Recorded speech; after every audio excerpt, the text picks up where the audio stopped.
Bonjour tout le monde. On va commencer avec 5 petites minutes de retard, mais on va essayer de combler ça très vite. On a beaucoup parlé ces derniers temps des statues des boulonnais, de ce que ça voulait dire pour notre histoire, de comment parfois déboulonner ou atteindre à des statues était une façon de parler des non-dits de l'histoire et de remettre ce récit historique en marche pour que toute la population puisse le réapproprier. Donc pour cette discussion, je vais vous présenter nos 3 intervenants. Donc, nous ne sommes que 3 sur la table, mais le 3e nous rejoint par Zoom depuis la Normandie. Il s'agit de Pascal Blanchard, qui est historien, qui est membre du laboratoire de communication et politique du CNRS. Il s'agit d'Esther Benbassa, qu'on ne présente plus chez les écologistes, puisque c'est notre seule parlementaire écologiste et sénatrice. Et puis qui est aussi une universitaire reconnue, une directrice de recherche de l'école des études en sciences sociales, et enfin Malcolm Ferdinand de l'University College of London, et dont vous connaissez probablement l'ouvrage puisqu'il est l'un des seuls sur l'écologie décoloniale qui est sorti l'an dernier, si je ne dis pas de bêtises. Merci beaucoup à nos 3 intervenants. Et est-ce qu'on a déjà Pascal Blanchard par Zoom ? Oui, vous m'entendez ? Bonjour Pascal. Bonjour. Bonjour à tous. Alors nous, on ne te voit pas. Est-ce que c'est possible d'avoir par retour image Pascal avec nous ? Bonjour Pascal. C'est beaucoup mieux de parler aux personnes les yeux dans les yeux. Donc je commençais à l'aborder en introduction, mais l'histoire de la colonisation, la façon de l'enseigner, la façon aussi dont elle a pu être, la façon de la diffuser dans l'espace public, la façon dont elle a pu être revue du fait du travail des historiens, des historiennes, de la demande de la population, malgré des blocages politiques, notamment depuis plus de 30 ans, et la marginalisation de certaines recherches scientifiques du fait de ce blocage politique. Ça en fait un enjeu complexe et important du vivre ensemble, face aux demandes multiples et contradictoires dans l'opinion. Donc là, je viens déjà de faire un petit panel très complexe. On en est où aujourd'hui de ces questions-là ? Bon, d'abord, bonjour à tous. Désolé de ne pas être avec vous en personne. Je suis loin de vous, je suis en Bretagne, mais en même temps, je suis proche de vous par la conversation et le débat qui nous occupe. Donc, on a vu dans l'actualité depuis quelques mois qu'il est devenu une question prégnante pour la nouvelle génération. Et le fait qu'on s'attache à cette question générationnelle est important. Pourquoi ? Parce que ça veut dire que la nouvelle génération, aujourd'hui, est demandeuse d'une autre manière de raconter cette histoire coloniale.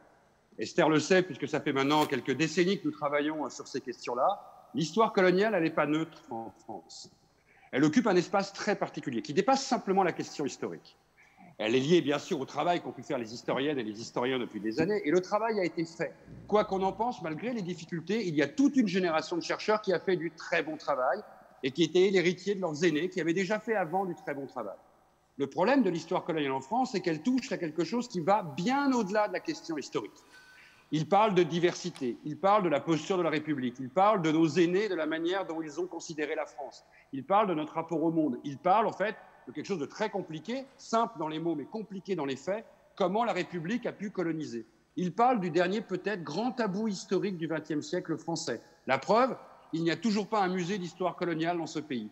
Il parle aussi d'une génération de chercheurs, et pourtant c'est très important à mettre ça aujourd'hui, dans le contexte actuel, la génération des chercheurs des années 80-90, dont je fais partie, les Achille Mbembe, les Françoise Vergès, les Nicolas Bancel, les Dominique Thomas, les Alain Mabanckou, ne sont pas chercheurs en France.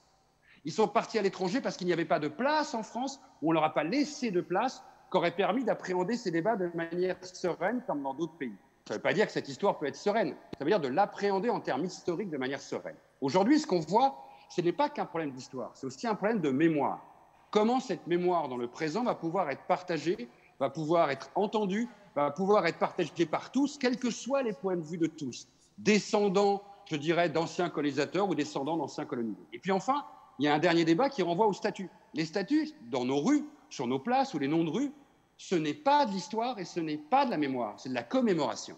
Donc on a 3 sujets qui sont en train de s'affronter dans le présent.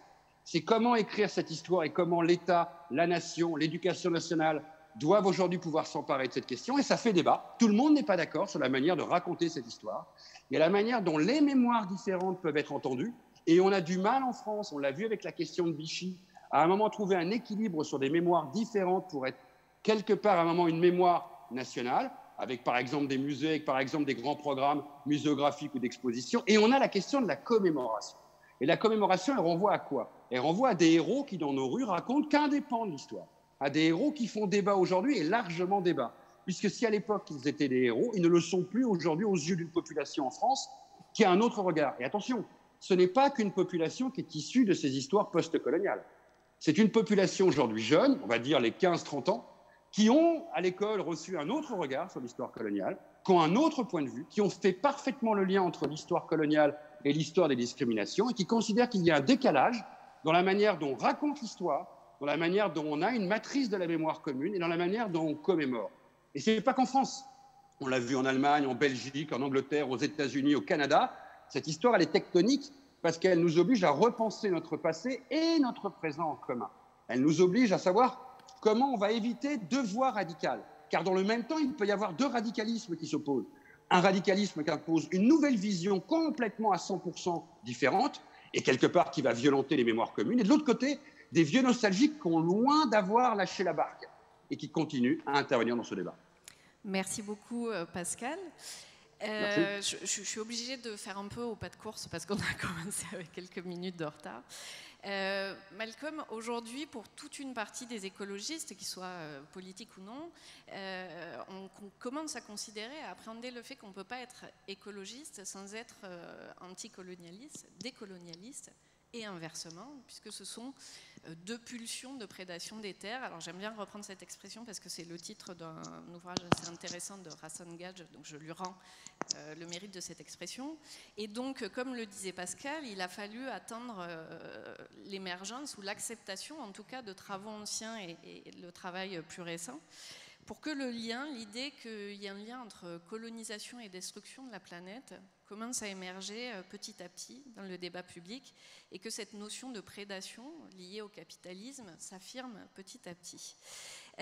Votre ouvrage, il trace la voie, en tout cas une des voies de cette prise de conscience, mais dans la réalité, ça n'avance pas très vite. On en est où aujourd'hui?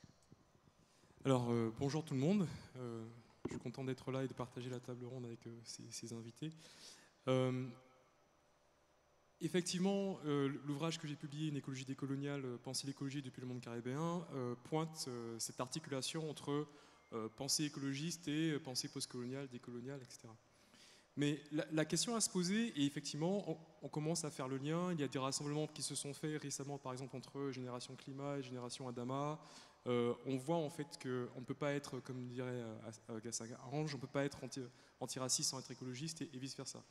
Mais la question à se poser, c'est pourquoi le lien ne se fait que maintenant? Et pourquoi n'a-t-il pas été fait avant?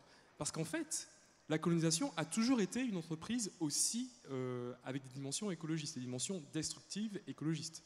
Quand on pense à ce qui s'est passé dans les Amériques, dans la Caraïbe, ce n'est pas uniquement la mise en esclavage de peuples autochtones et aussi de peuples africains noirs transbordés, c'est aussi la destruction systématique d'écosystèmes. On va remplacer une forêt, on va remplacer des écosystèmes riches et multiples et variés, et on va les remplacer par la mise en culture de 3 ou 4 denrées à vocation coloniale qui vont pouvoir financer, alimenter, enrichir quelques-uns et quelques autres. Donc aujourd'hui, ce qui est quand même remarquable, c'est que ça commence à être discuté. On est là, on n'était pas là, je ne sais pas, auparavant. Et donc, il y a une prise de conscience qui se fait. Et puis, on voit bien que finalement, si on est écologiste, on ne peut pas continuer à penser le monde et la Terre. Pour moi, l'écologie, c'est ça, c'est de quelle façon, quel monde on veut construire et comment on veut habiter la Terre ensemble. Et ce qu'on voit, c'est que les forces capitalistes, les forces libérales, le marché tel que l'on connaît, permettent c'est une façon de ne pas vivre ensemble. Et on ne peut pas continuer à imaginer le monde, imaginer la Terre, sans une partie de ceux qui peuplent ce monde et ceux qui constituent la Terre. Et donc c'est un travail extrêmement profond, parce que bien sûr, il y a une dimension politique, mais il y a une dimension aussi de recherche académique, une dimension historique, de faire en sorte que ceux qui ont été, bon gré, mal gré, exclus de ces arènes où on pense les questions écologiques, puissent aussi s'approprier ces questions, parce que du coup, une méfiance légitime s'installe, où on se dit, ah ben tiens, finalement les questions écolo, moi qui habite au Gabon, moi qui habite au Congo, moi qui habite en Martinique, bon, finalement, ça me concerne pas trop. Et donc là, effectivement, on voit qu'il y a des liens qui se font pour essayer de penser de manière beaucoup plus compréhensive le monde d'aujourd'hui. Un sens du timing parfait, les 3 minutes. Pardon, et du coup c'est moi qui suis en retard. Esther, toi tu fais partie justement de ces personnes, de ces écologistes qui ont pris conscience de ce lien dont vient de nous parler Malcolm très tôt, mais ça n'a pas toujours été le cas des politiques et particulièrement en dehors de la sphère écologiste, c'est très peu le cas en politique. Et justement la question du lien entre décolonialisme, antiracisme, elle en est où aujourd'hui dans le champ politique ? D'abord, bonjour à tous et à tous. Je voudrais remercier les organisateurs de ces journées d'été qui ont fait beaucoup d'efforts pour organiser ces journées dans des grandes difficultés que vous connaissez. Et je voudrais aussi remercier François Thiollet qui a organisé cet atelier. D'abord, moi, je me suis intéressée à ces questions avant bien d'être écologiste moi-même, ne serait-ce que par mon itinéraire d'immigré et par mon enseignement, puisque j'ai été enseignante, j'ai eu une chaire à la Sorbonne d'histoire des religions et des minorités. Donc, on ne pouvait pas faire l'impasse sur cette question. D'abord, en tant qu'écologiste, je dirais que nous sommes pour la protection de la biodiversité.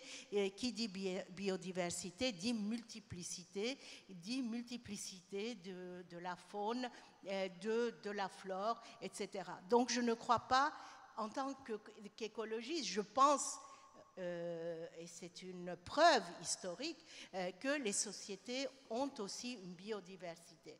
Les sociétés qui ont misé sur l'authenticité à certaines époques de leur histoire ont fini dans une stérilité culturelle extrême. Il n'y a pas de société authentique, pure. La pureté est un fantasme et qui ne correspond pas à la réalité. Pourquoi tout cela ? D'abord parce que en France, mes collègues ont parlé déjà de cette question.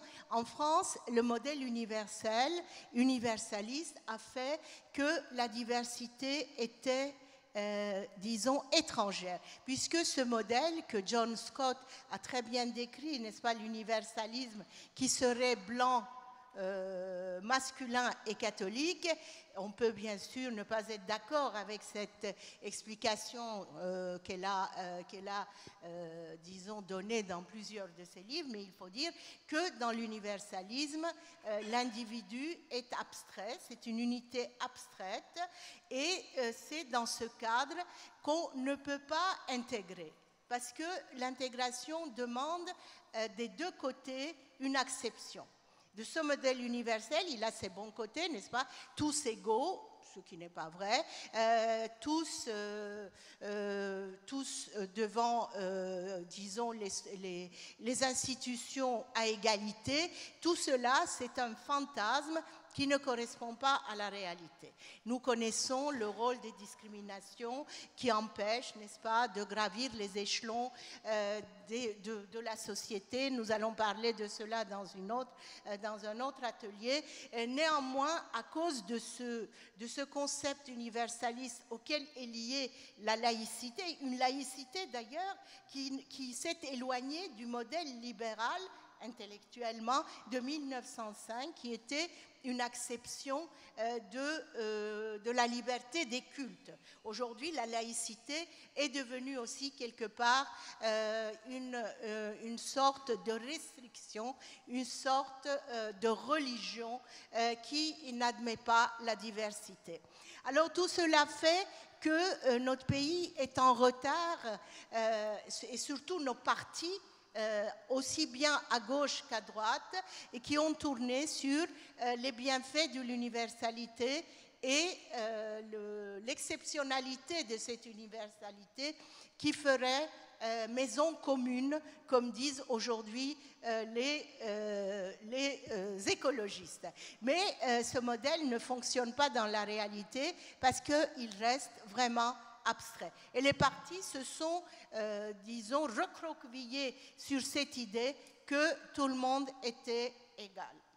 Alors, je finirai en disant un mot quand même des écologistes qui ont une histoire brève, courte, qui ne contient pas les méfaits de la colonisation, les ressentiments de la colonisation, le ressentiment de l'esclavage, qui, dans cette ouverture, parce qu'elle n'a pas cette histoire incorporée, a pu mener les luttes féministes, les luttes LGBTQI et toutes ces luttes modernes, dont aujourd'hui l'antiracisme.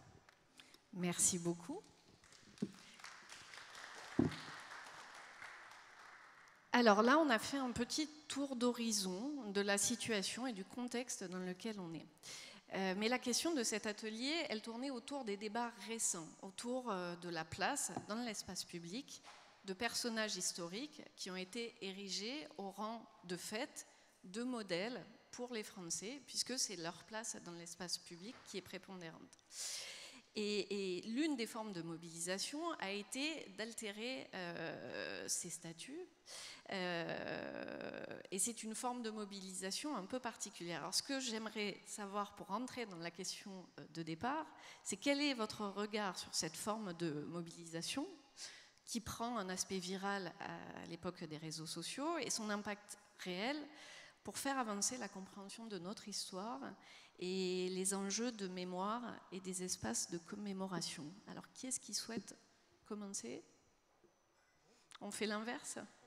Oui, on fait l'inverse. Allez, vas-y, Esther. J'ai 3 minutes aussi. C'est 3 minutes. Ah bah, c'est bien les 3 minutes. D'abord, je reprendrai en tant qu'historienne la question de l'enseignement de l'histoire. Moi, j'ai commencé à enseigner à 22 ans et moi, je n'enseignais pas. Enfin, j'ai très peu appris sur l'histoire de l'esclavage et l'histoire coloniale pendant mes études et j'ai très peu enseigné cela. Mais au fur et à mesure, bien sûr, après la loi Taubira de 2001, on a commencé à avancer un peu et parler de l'esclavage. On parlait peu quand même, hein. Il ne faut pas dire qu'on fait des tartines. Ensuite, le colonialisme, parce que quand on regarde l'histoire, notre histoire n'aime pas la couleur grise. Toutes les histoires sont grises. L'histoire n'est jamais, l'histoire d'une nation ne se fait jamais qu'avec des victoires. Il y a des défaites, il y a des guerres, il y a des conflits. Et tout cela est décrit dans l'histoire, mais l'histoire de l'autre, de celui qui réceptionne cette histoire. Les élèves, eux, leur histoire n'est pas enseignée vraiment. Il faut commencer par là parce que le ressentiment est objet de colère. Lorsqu'il y a ressentiment, non-reconnaissance, il y a colère. Moi, j'ai assisté à cette colère des étudiants et des élèves et des étudiants qui voulaient connaître leur histoire et qui nous demandaient de l'enseigner, y compris à l'université. Enseigner l'histoire, c'est enseigner aussi l'histoire de la religion de l'autre, l'histoire de son histoire. On a oublié de dire qu'on a fait venir les Maghrébins pour faire la guerre de 14-18. Après, on les a fait venir pour 45 pour reconstruire la France. Après la Seconde Guerre mondiale, ils ont combattu. Ensuite, ils sont venus pour la reconstruction en 45. Et après, ils sont revenus en 60 pour travailler pendant les 30 glorieuses dans les usines, fabriquer des voitures, fabriquer des moteurs, élever nos enfants, construire les routes, faire le ménage, etc. Alors, cette histoire n'est pas du tout, cette histoire n'arrive pas à pénétrer l'école. L'histoire, une fois qu'il y aura une conception grise de l'histoire, peut-être qu'on essayera de rentrer aussi le colonialisme d'une manière plus large, parce qu'après la fin de l'esclavage, on a colonisé le but était la mission civilisatrice. Schœlcher, Victor Hugo étaient peut-être abolitionnistes, certainement, de l'esclavage, mais ils ont prôné le colonialisme, puisque Victor Hugo disait que c'est l'Europe qui a fait l'homme noir. Alors, écoutez, là, on peut débattre longtemps sur cette question. Donc, l'autre, celui qui avait une autre histoire, celui qui avait une autre ethnie, celui qui avait une autre religion, est resté dans les marges de l'histoire. Alors, il faut donc commencer par l'enseignement. Les musées, regardez, vous allez à Washington, au musée de l'esclavage, on marque que les fondateurs Washington et Jefferson possédaient des esclaves. Ici, on ne le saura jamais. Alors ici, on construit des mémoriaux, mais les personnes de couleur, les personnes d'autres ethnies ne sont pas des victimes. Les regarder comme victimes, construire des mémoriaux, c'est regarder l'autre comme victime. Aujourd'hui, les personnes qui ont une autre histoire veulent être considérées comme les acteurs principaux, les acteurs vivants, les acteurs actifs dans cette société où ils vivent. J'ajouterais aussi qu'il y a également l'histoire de ces statues. Moi, je suis étonnée de voir si peu de statues au nom par exemple, de ceux qui sont battus pour la fin de l'esclavage. On va mettre Schœlcher, mais on ne va pas mettre les autres. Par exemple, j'ai fait une petite recherche pour savoir combien d'écoles portaient le nom de ceux qui sont battus contre l'esclavage. Eh bien, j'en ai trouvé très, très peu. 2 écoles. J'ai trouvé seulement 2 écoles. Donc, ça montre bien que ces statuts qu'on déboulonne, par exemple Colbert, on pourrait mettre une petite... à côté de ce qu'il a fait, on pourrait mettre une autre plaque et dire qu'il a été quand même l'auteur du Code noir.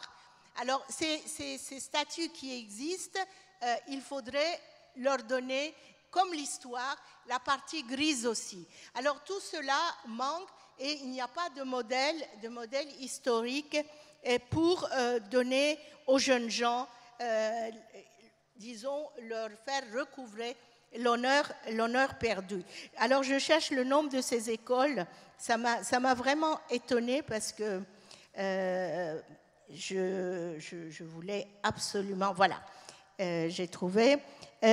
Par exemple, pour Toussaint Louverture, qui a été quand même un grand...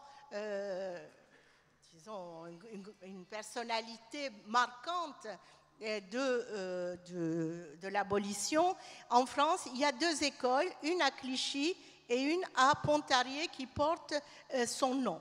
Alors écoutez, et des statues de Toussaint Louverture, il y a à La Rochelle et à Bordeaux seulement. Alors voilà, je suis pour que ces exemples se multiplient et qu'on puisse arriver à une société d'inclusion et qu'on puisse vivre dans une certaine harmonie, toutes et tous ensemble. Merci. Merci beaucoup, Esther. Malcolm, ton regard sur cette question. Votre regard sur cette question. Alors, nous sommes dans un moment extrêmement grave. Pendant quelques mois, on a vu le monde se soulever, le monde trembler avec un mouvement international antiraciste, avec des manifestations dans plusieurs pays, en Europe, dans les Amériques, avec des revendications de modification de l'imaginaire collectif, des rues, des écoles, qui se passent dans le monde, en Afrique, en Europe, en France, pays des droits de l'homme. On a plutôt vu une sorte de fin de non-recevoir. Parmi les plus hautes autorités, on a eu au contraire une condamnation de l'antiracisme, avec des interdictions de manifester, avec des condamnations au plus haut niveau des chercheurs et des militants qui veulent mettre ça au débat.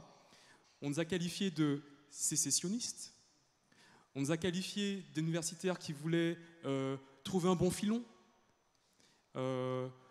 Voici où on en est. Je vais vous lire un texte, très court. Article 38. L'esclave fugitif qui aura été en fuite pendant 1 mois, à compter du jour que son maître l'aura dénoncé en justice, aura les oreilles coupées, sera marqué d'une fleur de lys sur une épaule. S'il récidive un autre mois, il aura le jarret coupé. Et la 3e fois, il sera puni de mort. Article 44. Déclarons les esclaves être meubles. Ce texte, signé par Colbert, 1685, après comment il a été construit, ça c'est encore une autre histoire, et la statue de Colbert figure devant l'Assemblée nationale, avec aussi une salle qui porte son nom. Alors, voici la situation où on a finalement un ensemble de personnes qui disent « Tiens, si on veut pointer ce fait, alors nous sommes sécessionnistes. » Non, nous ne voulons pas tout enlever. Chaque statue a peut-être une place peut-être dans les musées, mais plutôt trouver des statues qui permettent de rassembler. Donc, voici la situation dans laquelle nous sommes et qui est extrêmement grave. Qu'est-ce qui se passe pour que ce texte ne soit plus en vigueur?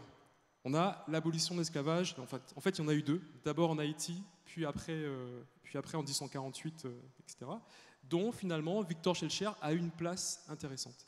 Mais qu'est-ce que l'abolition de l'esclavage? C'est la fin d'une forme d'oppression. Est-ce que c'est une justice? Non. C'est juste, on arrête d'opprimer, officiellement, parce qu'en fait, par d'autres voies, on fait en sorte que les anciens esclaves puissent rester sur les plantations de leur ancien maître.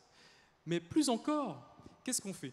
On fait en sorte que ce que j'appelle dans mon livre l'habité colonial puisse continuer, c'est-à-dire que la plantation, l'exploitation de la nature à des fins capitalistes puisse continuer. Et on voit très bien qu'on ne peut pas exploiter à des fins capitalistes commerciales la nature sans, par le même biais, exploiter aussi des êtres humains. Bref, pour l'abolition de l'esclavage, il a été prévu que les maîtres qui possédaient mes ancêtres, une partie de mes ancêtres, soient dédommagés. Ça veut dire que l'État a racheté mes ancêtres et a donné une compensation financière pour pouvoir accomplir l'abolition de l'esclavage. Or, aujourd'hui, par les méthodes de l'histoire économique, on est capable de suivre cet argent. À quoi il a servi? On voit par exemple qu'il a servi à créer des sociétés, des banques, à créer des universités et à créer certaines entreprises qui ont fait fortune. Aujourd'hui, aux États-Unis, en Angleterre, ces recherches sont menées, et il y a des recherches qui sont menées aussi ici en France, qui engagent ces sociétés qui aujourd'hui ont historiquement bénéficié de cet esclavage, donc de l'oppression de mes ancêtres, de l'exploitation de la nature, à faire des actes de réparation, à offrir des bourses de thèse, à repenser leur nom, à repenser leur imaginaire collectif, à repenser la société qu'ils veulent mettre en avant à partir de leurs actions. En France, encore une fois, fin de non-recevoir. Mais qu'est-ce qui se passe? Qu'est-ce qui se passe? Je vous rappelle que le 26 mars 2019, une motion du Parlement européen a engagé tous les États européens à reconnaître les droits des peuples et des populations afro-descendantes en Europe et à mener des actions de restitution. On est tous ici pour la biodiversité. Mais la biodiversité, ce n'est pas que quelque chose d'environnemental, écologique, c'est aussi quelque chose de culturel. Comment estimez-vous encore possible que nous ayons une concentration des arts et des objets d'art africains dans 1 ou 2 musées en France? Moi, je rêve de monde où on puisse se balader partout sur la Terre, où on puisse circuler librement et que chaque fois, comme une forêt qui n'est pas une sorte de standard de monoculture d'arbres particuliers, mais où on puisse finalement découvrir des îlots de richesse, de culture, de pensée, de philosophie, d'histoire. Et c'est contre cette standardisation du monde qui est imposée par le capitalisme qu'il faut se battre. Donc, je finirai là-dessus. Nous sommes face à un racisme systémique. C'est-à-dire que c'est quelque chose où il n'est pas question de l'intention. Si je pose la question à tout le monde dans la salle, je suis sûr que tout le monde me répondra « je ne suis pas raciste ». Et je vous croirai, sincèrement. Mais dès lors que c'est un système qui fait en sorte que, si je m'appelle Mohamed, si j'ai une couleur de peau sombre, je vais avoir du mal à trouver un travail, je vais avoir du mal à trouver un logement. C'est-à-dire que je vais avoir du mal à trouver une place sur Terre, je vais avoir du mal à habiter avec l'autre. Et que vous soyez antiraciste, que vous soyez pas raciste, ça ne veut pas dire que ce système-là va changer. Au contraire, être non raciste ne suffit plus. Il faut plutôt insuffler une intention antiraciste. Donc la question à se poser, c'est sommes-nous antiracistes? Est-ce que la France est antiraciste? Est-ce que les partis politiques sont antiracistes? Est-ce que ELV est antiraciste? Voilà, je vous engage du coup à... Voilà. Merci beaucoup.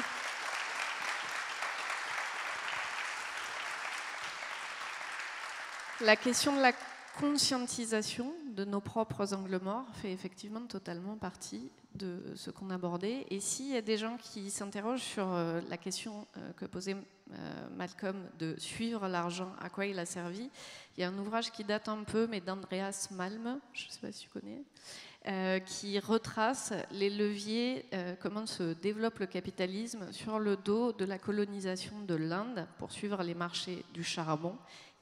Et en tant qu'écologiste, je pense qu'il est très intéressant de voir comment la révolution industrielle s'est faite sur l'asservissement d'une culture, l'asservissement d'un pays, l'asservissement de peuples, d'un point de vue économique. Je crois que ça s'appelle le capital océan ou quelque chose comme ça. En tout cas, cherchez Andreas Malm et vous comprendrez tous les ressorts évoqués par Malcolm. Pascal, à ton tour de nous donner ton regard sur ces questions. Votre tour, pardon. Pascal, on n'entend pas. Est-ce que vous nous entendez? Est-ce que vous m'entendez? Là, c'est parfait. Allô? Merci. C'est bon. Mon point de vue va être sur 3 registres différents. On voit bien que quand on parle actuellement des statuts, c'est beaucoup plus le reflet, le symptôme d'une situation très longue, d'attendre de voir à un moment nos histoires se rééquilibrer, nos points de vue changer, le regard sur la colonisation se modifier dans les grandes sociétés occidentales, qui fait que les gens sont arrivés à un moment de rupture en voyant qu'il ne se passait rien. Donc, généralement, détruire une sculpture, changer un nom de rue, s'attaquer à une statue, c'est rarement un phénomène immédiat qui vient de naître de nulle part. C'est un long processus qui fait que les gens sont choqués de voir que des éléments qui rappellent un seul regard sur l'histoire sont toujours présents dans les rues où le matin, ils emmènent leurs enfants à l'école. Ça, il faut tous l'avoir en tête parce que sinon, on ne comprend pas ce qui se passe. Et d'ailleurs, je vous le dis, la majorité de la population française ou européenne ou américaine ne comprend pas le type de revendication à travers la destruction des statues. Pourquoi? Parce qu'ils considèrent que détruire une statue, c'est détruire du patrimoine, ce qui n'est pas faux en soi. Il y a toujours un risque en détruisant quelque chose plutôt que l'expliquer. Et d'ailleurs, c'est pour ça que j'ai dit, tant que nous n'avons pas de grands musées en France qui parlent de ces questions, comme en Allemagne, il y a un musée des statues à Berlin, dans la citadelle de Spandau, qui raconte toutes les statues démontées à Berlin depuis des générations et des générations. Et bien, tant qu'il n'y a pas de musée, je suis pour qu'on ne détruise pas ces statues et que, bien au contraire, on fasse un travail de pédagogie, quitte même à avoir un double travail statutaire en mettant côte à côte des éléments. J'avais dit, comme Jean-Marc Ayrault au Parlement français, par l'Assemblée nationale, que plutôt que de débaptiser la salle Colbert, il aurait fallu l'appeler Colbert-Bellet, pour jouer cet entrechoquement entre ce premier député noir de la République au temps de la Révolution française et Colbert, pour obliger les gens à réfléchir que notre histoire ne repose pas qu'à travers des héros qui auraient été choisis dans les générations précédentes. Et je rappelle que cette salle n'a pas été baptisée au 19e ou 18e siècle, mais elle a été baptisée au début du 20e siècle. Donc c'est une histoire récente. Ça veut dire quoi? Ça veut dire que s'attaquer aux traces, et on en avait parlé il y a 15 ans dans un ouvrage qui s'appelle « La fracture coloniale », c'est une manière de dire à la société « vous ne changez pas dans votre regard dominant sur ce passé ». Ce qui est vrai. Dans le même temps, attention, au moment où on démonte une statue de Lyotet, de Gallieni, ou qu'on s'attaque aux statues de Colbert, à Béziers comme dans les villes du sud de la France, à Perpignan, d'autres sont en train d'ériger des plaques de rue qui rendent hommage à l'OAS ou à l'Algérie française. Il ne faut pas croire que l'histoire, d'un seul coup, ça aurait basculé d'un côté ou de l'autre. Le débat, la dialectique, elle est toujours la même. La grande difficulté, quand on aborde ces questions historiques, ces questions mémorielles, c'est d'arriver à rentrer dans le temps présent en faisant rentrer ce passé dans quelque chose qui peut être entendu par tous. Sinon, vous créez 2 radicalités qui ne vont se parler qu'à elles-mêmes et la majorité de l'opinion ne comprendra pas le débat qu'il y a. C'est quoi le débat qui nous occupe aujourd'hui? C'est que nous avons une histoire qui, comme elle pose problème, n'a été écrite que par certains, avec un seul sens et avec un seul regard. Et qu'il y a beaucoup de mal à rééquilibrer cette histoire, à faire qu'elle soit entendue avec un autre regard posé.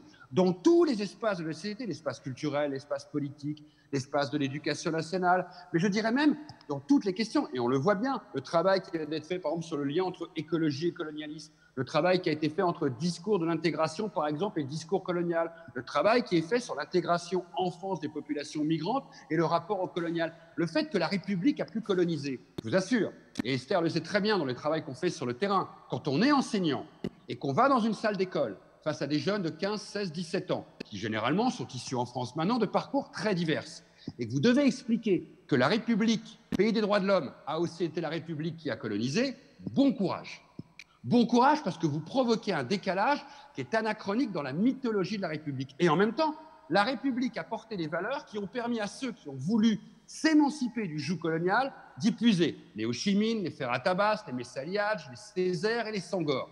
Notre histoire est compliquée. Elle ne peut pas se résumer simplement en détruisant une sculpture. Je sais qu'en même temps, d'une manière émotionnelle, et c'est pour ça qu'il n'y a pas que la raison dans ce débat, l'émotion fait que ces statuts sont inacceptables. C'est mes longues conversations avec mon ami Lilian Thuram qui me dit « on ne peut plus voir ces statuts car ces statuts nous renvoient à une image de nous-mêmes où nous restons les inférieurs dans notre histoire de notre pays. » Et comme l'État n'a rien fait, eh ben l'État a attendu, et a fait d'avoir attendu 60 ans après les indépendances, ce qui est le cas aujourd'hui, il y a ce moment tectonique. Et pas seulement ici, il est valable dans d'autres pays.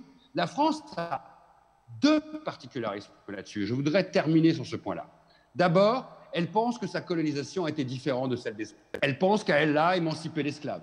Elle pense que la colonisation a amené à la lumière. Elle pense que l'assimilation, c'était mieux que les Anglais, les Hollandais et les autres. Donc déjà, il y a un premier débat d'expliquer autrement notre histoire. Et puis il y a un deuxième débat, d'expliquer dans notre présent qu'aborder la question coloniale, si on la laisse aux radicaux, si on la laisse à ceux qui sont les plus violents sur ces questions, notamment les nostalgiques, et je rappelle que le Front National a été créé au nom de l'Algérie française et dans la continuité de l'Algérie française, on va en faire une question qui ne sera occupée que par les extrêmes. Et donc une question qui viendra non pas simplement tectonique, mais qui deviendra brûlante au point de devenir un objet politique non maîtrisable, qui fera que chacun ne regardera plus l'histoire à l'aune d'une république commune, et qui a du mal à être universelle, mais à l'aune d'une seule radicalité qui imposera à l'autre son regard sur l'histoire. Et je vous rassure, à partir du moment où on ne comprend pas que l'autre nous parle d'une histoire qui doit être entendue différemment, à partir du moment où on le stigmatise, qu'on vient très bien de dire, qu'on les traite de séparatistes et autres, à partir du moment où on ne comprend pas que l'histoire nous fabrique encore notre présent, on prend un risque énorme de faire que ces questions ne sont occupées que par d'autres. Depuis 10 ans, des gamins de France regardent les vidéos de Dieudonné pour apprendre l'histoire coloniale. C'est la réalité, parce que nous n'avons pas fait notre travail. Donc, dans le cadre de la République, en entendant tous les sons, toutes les mémoires, tous les récits, toutes les histoires, il va falloir trouver une voie et ne surtout pas ni stigmatiser, ni mettre à la marge ces problématiques. Sinon, on va se retrouver avec quelque chose qui sera non plus maîtrisable, mais quelque chose qui deviendra incandescent et qui feront que non plus les mémoires partagées seront entendues, mais les identités uniquement s'imposeront comme un regard sur l'histoire. Et ça devient terrible. Quand l'identité impose un regard sur l'histoire, vous rentrez dans une société où les gens ne peuvent plus se parler. C'est pour ça qu'il faut traiter la question coloniale, c'est pour ça qu'il ne faut pas avoir peur de la question coloniale, c'est pour ça qu'il ne faut pas la laisser qu'à des radicalités qui imposeront un point de vue, et c'est pour ça que je pense qu'il faut mieux mettre de très grands textes à côté des statuts de Colbert que de les détruire. Merci beaucoup.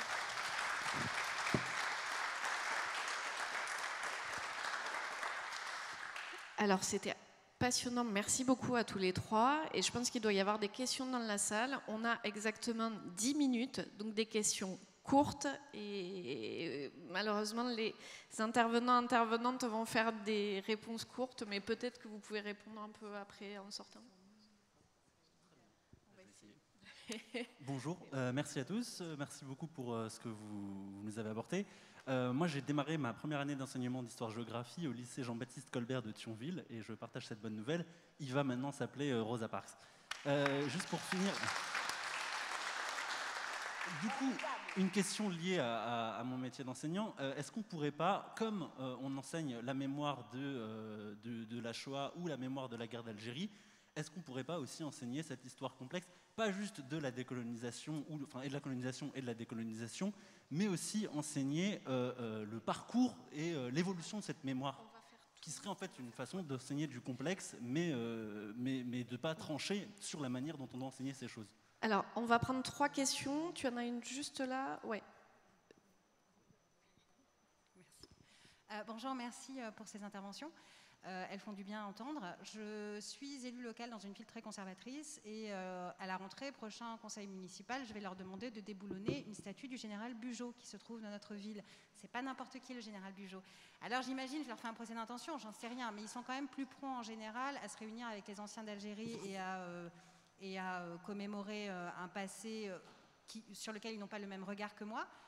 Très certainement, ils vont refuser. Alors voilà. Pourquoi? Qu'est-ce qui se passe dans leur tête? Dans ceux qui nous disent non, ça va pas à la tête. Enfin voilà, ils vont me regarder comme une folle. Qu'est-ce qui se passe dans la tête de ces conservateurs-là, qui sont les tenants d'une société qui n'est pas la mienne? Et voilà, je voulais savoir si vous avez une réponse à cette question. Et une dernière question. Bonjour, alors je vais faire très rapidement. Moi, je m'appelle Mickaël, je suis enseignant en sciences économiques et sociales et militant à Génération. Merci beaucoup pour vos interventions et pour appuyer vos propos. Il y a aussi une rue Toussaint Louverture à Saint-Denis, c'est en face, c'est la rue du parking de la fac. Voilà, lieu prestigieux. Et pour revenir aussi très court, pour revenir aussi sur ce qu'a dit Monsieur Ferdinand et ce que je voulais dire aussi, l'histoire et l'historiographie avancent. Il y a un article du Monde qui a été paru il y a 2-3 semaines révélant le passé, enfin le lien entre AXA, la Banque de France et l'esclavage en l'occurrence. Donc voilà, c'est ça que je voulais souligner. Quelque part, l'histoire et l'historiographie avancent et là-dessus c'est très bien. Avant, quelque part, s'interroger à ces histoires-là, enfin à cette histoire, il y avait un côté underground, si je peux dire. Alors que maintenant, c'est presque mainstream. Avant, quand je m'intéressais à ces questions-là, c'était à travers le rap, par exemple. Un rappeur disait l'or que le pape autour du cou est celui qui nous a été volé, par exemple. Et maintenant, même en regardant BFM, on parle de ces choses-là. Donc voilà, c'est tout ce que je voulais dire. Merci. Il reste donc 7 minutes exactement pour répondre à vos 3 questions. Alors, Shoah. Vas-y, réponds, vas-y. D'abord, vous avez raison de poser cette question. Je pense que le racisme, il faut l'utiliser au pluriel. Il n'y a pas un seul racisme. L'antisémitisme fait partie des racismes. Donc, une fois qu'on a reconnu ça, il convient que je réponde directement à votre question, connaissant assez bien cette question par mes travaux. Chirac, en 1995, a reconnu la responsabilité de la France dans la déportation des Juifs. Et à partir de ce moment-là, je crois qu'avec, bien sûr, l'insistance des ressortissants de ce groupe en France, l'enseignement de la Shoah est entré dans le cursus. En 2001, il y a eu la reconnaissance de l'esclavage, mais il n'y a pas eu de reconnaissance par l'État français de la colonisation. Voilà. Alors je crois que ces reconnaissances, avec le temps, font qu'il y a l'entrée dans l'histoire de ces graves problèmes historiques qu'on essaye souvent de ramener à un tabou. Voilà, donc il faut attendre cette reconnaissance et œuvrer pour cette reconnaissance.